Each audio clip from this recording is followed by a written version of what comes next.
In the western Pacific Ocean, on the eastern shore of the island of Pohnpei in what is now the Federated States of Micronesia, there is a city built on the water. It covers approximately 18 square kilometers of a shallow tidal lagoon. It consists of 92 artificial islands, each one constructed from interlocked basalt boulders and columnar basalt logs, some of them weighing up to 50 tons, arranged in a grid pattern and separated by a network of canals. The total mass of stone used in its construction is estimated at 750,000 metric tons. Some individual blocks exceed 50 tons each. The nearest source of this basalt is approximately 30 miles away, across open ocean. The U.S. National Park Service, in its official World Heritage nomination documentation for the site, states directly that the construction methods remain unknown. Not disputed. Not debated among competing theories. Unknown. The city is called Nan Madol. It was the ceremonial and political capital of the Sotalar dynasty, which ruled Pohnpei for several centuries before its collapse sometime around 1628 CE. But the construction of the city when it started, how the stone was moved, and how the islands were built is a set of questions the archaeological record has not answered. This is not ancient aliens speculation. This is a documented, studied, UNESCO World Heritage Site that the people responsible for its preservation have formally described as unexplained. To understand why Nan Madol is anomalous, it helps to understand the physical challenge it represents. The basalt used to construct the city comes in two primary forms. The first is large boulders, irregular, roughly shaped, weighing anywhere from several tons to 50 tons or more. The second is columnar basalt, the naturally occurring hexagonal prisms that form when basalt lava cools and contracts, producing columns that can be several meters long and weigh several tons individually. These columns give Nan Madol's walls their distinctive appearance. They are stacked in alternating horizontal and vertical layers, like an enormous log cabin constructed from stone, without mortar. The source material for this basalt is identified at multiple locations on Pohnpei and on surrounding islands. The primary identified source is approximately 30 miles from Nan Madol. There is no land route. The stone had to travel by water. Moving 50-ton basalt boulders 30 miles across open Pacific Ocean requires a form of maritime transport capable of carrying that load. A 50-ton block is heavier than most modern small commercial vessels. Moving it on a raft, the technology most often proposed, requires either an extremely large and structurally capable raft or a configuration of multiple smaller rafts that keeps the block stable in ocean conditions. No archaeological evidence of raft construction capable of these loads has been identified in the region. No harbor infrastructure at the source sites, docks, loading ramps, or prepared water access points has been found. The basalt appears at the construction site without any documented chain of custody from source to destination. For comparison, moving the stones of Stonehenge, some of which came from Wales approximately 250 miles overland, is considered one of the great logistical achievements of prehistoric Europe. The Welsh bluestones weigh approximately 2 to 5 tons each. The Nan Madol boulders are 10 to 25 times heavier, moved across open ocean. Nan Madol was described in the journals of European explorers as early as the 1820s, when it was already largely abandoned and overgrown. Serious archaeological investigation began in the 20th century and has continued intermittently since. What the archaeological record has established is this. The Sotalar dynasty controlled Pohnpei from approximately 1 CE to 1628 CE, and Nan Madol served as its administrative and ceremonial center from approximately 1200 CE onward. The city's construction appears to have been ongoing throughout much of this period, with the largest and most technically demanding structures concentrated in the mortuary and ceremonial islands in the eastern section of the complex. The construction of the artificial islands themselves is understood in broad terms. Basalt boulders were placed on the reef flat of the lagoon and built up to create stable platforms above the tidal range. The canals between islands allowed canoe access to each section of the city. What is not understood is the specific mechanism for placing the large stones.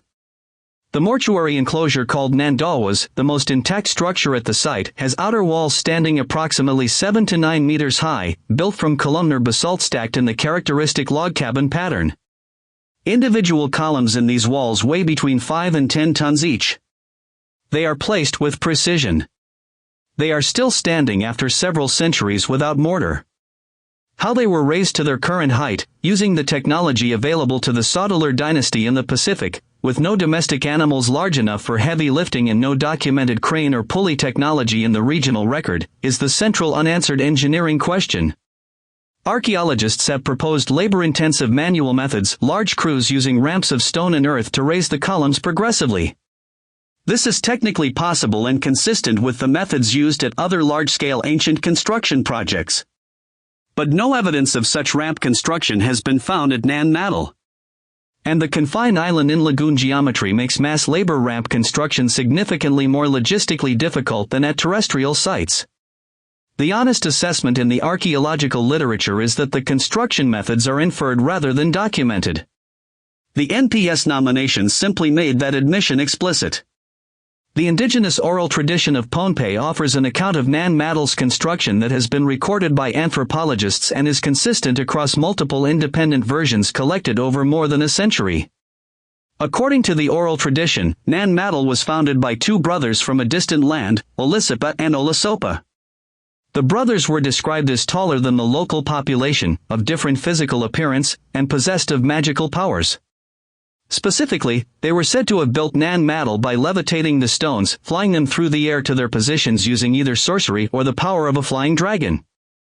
Oral traditions attributing large stone construction to supernatural means are common in cultures around the world: the megalithic builders of Britain, the constructors of Easter Island's Moai, the builders of Stonehenge. This is expected. Oral tradition mythologizes what it cannot technically explain. What is slightly more unusual about the Pohnpeian tradition is the consistency of the physical descriptions. The founders are persistently described as being of greater than average height and different physical appearance from the established Pohnpeian population, not supernatural in their appearance, but clearly identified as outsiders from an unspecified distant location. The oral tradition locates their origin in a land to the west or southwest. It does not identify this land more specifically. There is no archaeological candidate for a source civilization that matches the tradition, no identified culture in the region at the relevant period that would account for the engineering apparent at Nan Madol. The tradition preserves what the archaeological record does not, a claim that the people who built this city came from somewhere else. And that claim has not been confirmed or refuted by the physical evidence, because the physical evidence of the builders themselves, their genetic record, their material culture, their history before they arrived on Pohnpei, has not been found. One of the most consistently overlooked aspects of Nan Madol's anomaly is not what is there but what is not there.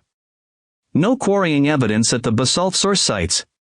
The columnar basalt that makes up the majority of Nan Madol's construction material breaks naturally from cliff faces and does not require extensive quarrying.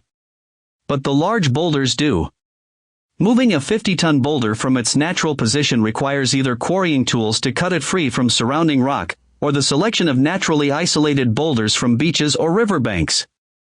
Either scenario should leave physical evidence at the source. At the primary identified source locations, this evidence is minimal or absent. The site has been surveyed. The conclusion is that the basalt was either collected from locations that have not yet been identified, or the collection process left a mark that current surveys have not detected. No large-scale raft construction in the regional archaeological record. Micronesian cultures were sophisticated maritime people. Long-distance voyaging was a fundamental part of Pacific Island culture, and canoe construction technology in the region is well documented. But there is a significant difference between the technology for building ocean-going canoes and the technology for building transport platforms capable of carrying 50-ton stones on open ocean. The latter would leave distinct material and structural signatures in the archaeological record. It has not appeared. No construction debris at Nan Madol consistent with long-term stone shaping operations. Dressing stone for construction, trimming edges, splitting large pieces, produces characteristic stone chips and powder. At a construction project of this scale, sustained over centuries, the volume of construction debris should be substantial and recoverable archaeologically. Analysis of the Nan Madol site has found less of this material than the scale of construction would predict. Each of these absences has a possible explanation. The quarry sites haven't been fully surveyed. The rafts were made of organic material and didn't preserve. The construction debris is under the islands. All of these are reasonable. But the pattern of absence across quarry evidence, transport infrastructure, and construction debris simultaneously is itself something the archaeological record has not resolved. Nan Madol is a UNESCO World Heritage Site. It is listed in the National Register of Historic Places. The U.S. National Park Service has formally documented it. Serious archaeologists have spent careers studying it. And the official position is that how it was built is unknown. That is an unusual statement for a monument of this age and scope. We know, in general terms, how the Egyptian pyramids were built: organized labor, copper tools, ramps, sledges. We know how Stonehenge was built: human-powered transport on rollers, stone-on-stone finishing. The specific methods involve debate, but the framework is established. At Nan Madol, a monument 1,000 years younger than the pyramids, built by a known culture within a well-documented historical period, the framework has not been established. The question of transport mechanism for the largest stones is genuinely open. The question of where the founders came from before they arrived on Pohnpei is genuinely open. The question of what information the oral tradition preserves about real events, and what it mythologizes, is genuinely open. What the site represents, at minimum, is this: a major feat of maritime engineering and heavy construction executed in the middle of the Pacific Ocean, at a scale that challenges full explanation by the technology and resources conventionally attributed to the regional culture at that time.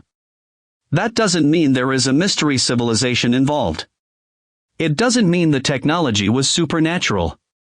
It means we haven't found the explanation yet, and in some cases, we haven't looked hard enough in the right places. The most important unanswered question at Nan Madol is not how they moved the stones. It is where the builders came from before Pohnpei, because the oral tradition is consistent and specific about the fact that they came from somewhere else. And that somewhere else has never been identified. 92 islands. 750,000 metric tons of basalt. A city the size of a district of ancient Rome, built in the middle of the Pacific Ocean by people whose origin is unknown. Their city is still there. They are not. We've spent 4 episodes on ancient sites that don't fully add up. Stone chambers tuned to alter human consciousness. A pyramid that was never a tomb, with acoustic properties no one designed for. Stone blocks in Bolivia cast from a technology that shouldn't exist, possibly far older than we've dated them. And now a city in the Pacific that the people responsible for preserving it admit they cannot explain. The pattern in all 4 is the same: the evidence is documented, the anomalies are real, and the mainstream explanation leaves significant gaps. Next episode, we widen the lens. What does it mean if these sites are connected? Not by ancient aliens or lost continents, but by a shared body of knowledge that the standard timeline says shouldn't have existed yet? Subscribe. The bigger question is starting to take shape. ## production notes. Voice of Brian, 11 Labs NPCZCJZI2 Dev NBZ1 ZQRB. Key sources to cite in description: NPS World Heritage nomination for Nan Madol, UNESCO listing, standard Pacific archaeology literature on Soutler Dynasty, published anthropological accounts of Pohnpeian oral tradition. Emphasize that NPS unknown construction method statement is from official documentation, not interpretation, not commentary, direct official position. Do not frame as ancient aliens. The oral tradition of outside founders is presented as oral tradition, not evidence. The engineering mystery is real and documented. Tone: the anomaly is not the supernatural claim. The anomaly is the scale of construction relative to documented capabilities. ## SEO tags. Nan Madol mystery, Pohnpei ancient city, Pacific megalith, Nan Madol construction unknown, Soutler dynasty, Micronesia ancient ruins, Nan Madol basalt stones, NPS Nan Madol unexplained, ancient Pacific civilization, Nan Madol UNESCO, Olisopa legend, Pacific island archaeology, Nan Madol 50-ton stones, ancient engineering mystery, unexplained ancient sites.